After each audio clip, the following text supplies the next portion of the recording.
Thousands of Texas residents in utter shock today. This is the aftermath of powerful storms that hit parts of Texas and the Midwest this weekend. Just take a look. Roads and cars submerged in water in San Marcos, a city in between San Antonio and Austin. Record rainfall wreaked havoc and about 2,000 people were forced to leave their homes because of widespread flooding in the region. Good afternoon and thank you for joining us. I'm Josie Ortegon. We're tracking the storms, flooding communities, and leaving behind a trail of destruction from central Texas north to Oklahoma. This afternoon, we've learned a firefighter in northern Oklahoma died while trying to rescue people from heavy flooding. It happened overnight in Claremore, about 30 miles northeast of Tulsa. The fire chief says crews were called in to help 10 people trapped by rising floodwater. It's going to take a long time to heal, so it's a tragic loss for our department and our community.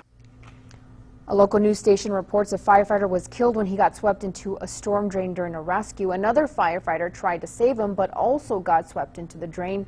That firefighter survived with minor injuries. Fortunately, the firefighters rescued the residents and took them to a nearby shelter set up by the American Red Cross. And the flooding could get worse. More rainfall and storms are expected over the next 24 hours. Developing now, Andy Rose gives us a closer look on the devastation. At this point, it's mainly an operation of rescue, trying to save those who are stranded and those who have been injured. Emergency crews near Austin, Texas remained in response mode Sunday after scrambling to pull people from the floodwaters well into the afternoon. Last night, we did not have the benefit of helicopters because of the weather, of course.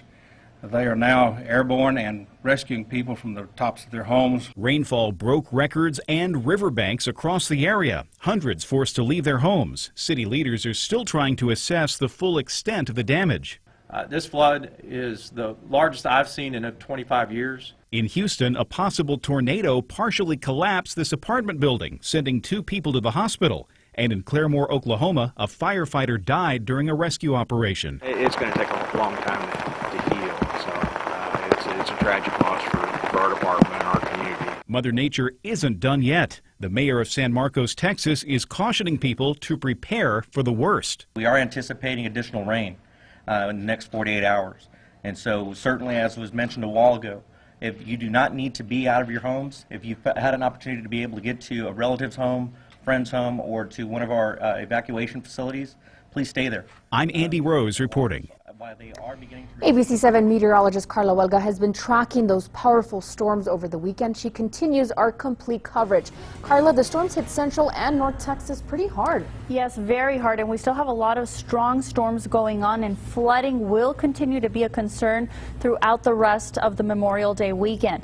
Let's go ahead and take a look at radar, and you see some powerful storms moving all the way from the Gulf Coast up to Memphis and even all the way up to St. Louis. So this will continue to drop heavy amounts of rain in these areas. Now, at this point, looks like we could see an additional 3 to maybe 5 inches of rain, which doesn't sound like a whole lot, but when you add it on top of what's already fallen, again, big concerns for